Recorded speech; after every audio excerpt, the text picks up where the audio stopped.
بسم اللہ الرحمن الرحیم۔ امام علیہ السلام نے اپنی زندگی میں جو جہاد کیے وہ تو متعدد ہے، لیکن ایک جہاد یہی کیا کہ امت کو، اپنے پیروکاروں کو امام غائب کے لیے راضی کیا، آمادہ کیا، اور ان کو یہ متوجہ کیا کہ میرے بعد تمہارا امام غائب ہوگا، ایسا نہ ہو کہ تم منکر ہو کر مثلا امامت کا انکار کر کے بیٹھ جاؤ۔ اس لیے تاریخ میں ملتا ہے کہ امام علیہ السلام جب سامرا میں تھے اور وہاں پر جب امام کو دربار میں بلایا جاتا تھا، بغداد کی طرف بلایا جاتا تھا، تو امام اپنے بعض اصحاب کو خصوصی طور پر امام یہ پیغام دیتے کہ ہمارے پیروکاروں و شیعوں کو کہو کہ جب مجھے دربار یا حکومتی مقام کی طرف جانا ہوتا ہے وہ میرے زیادہ نزدیک نہ ہوں، دور سے مجھے سلام کیا کرے اور میں ان کو سلام کیا کروں گا، اس لیے کہ وہ پہچانے نہ جائیں، کیونکہ یہ ظالم جب پہچان لیتے ہیں تو پھر یہ ظلم کے اوپر اتر آتے ہیں۔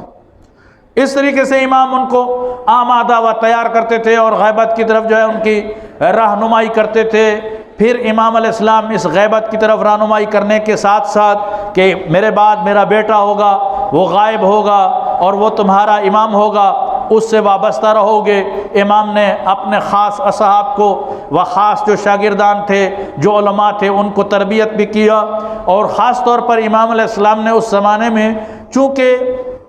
ہارون رشید کے بعد جب ہارون رشید کا بیٹا مامون آیا تو مامون نے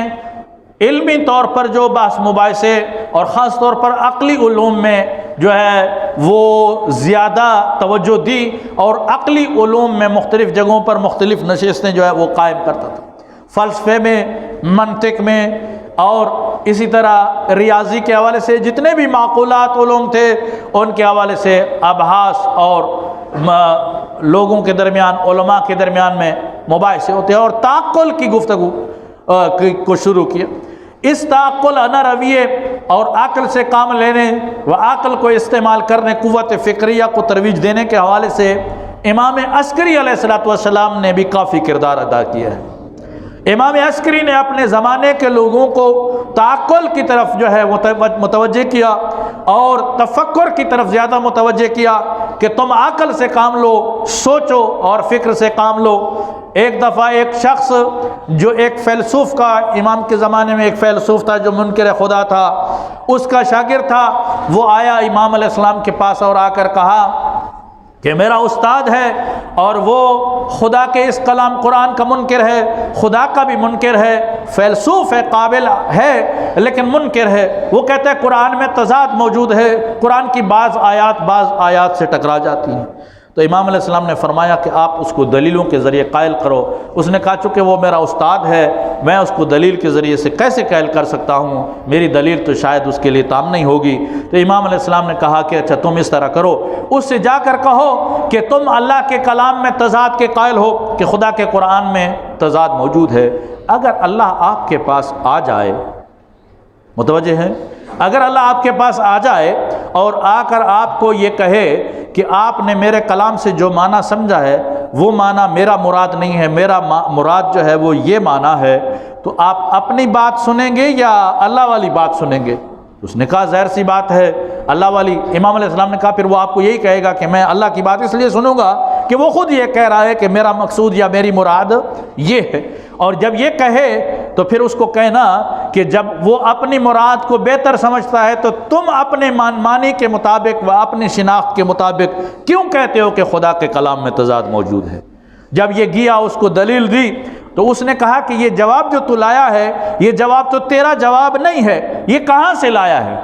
تو اس نے بتلایا کہ ہاں میں فلان جگہ پہ گیا، تو وہ فیلسوف کہتا ہے کہ ہاں یہ جواب یا محمد کا ہو سکتا ہے یا محمد کے وارث میں سے کسی کا ہو سکتا ہے۔ محمد وآل بیت محمد صلوات۔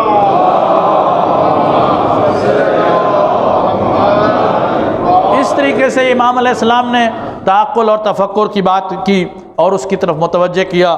آج کل بھی لوگ اس طرح کہتے ہیں، کچھ لوگ جو اسلام کو یا سمجھتے نہیں ہیں یا وہ کمزور ہیں، اور فلانی جگہ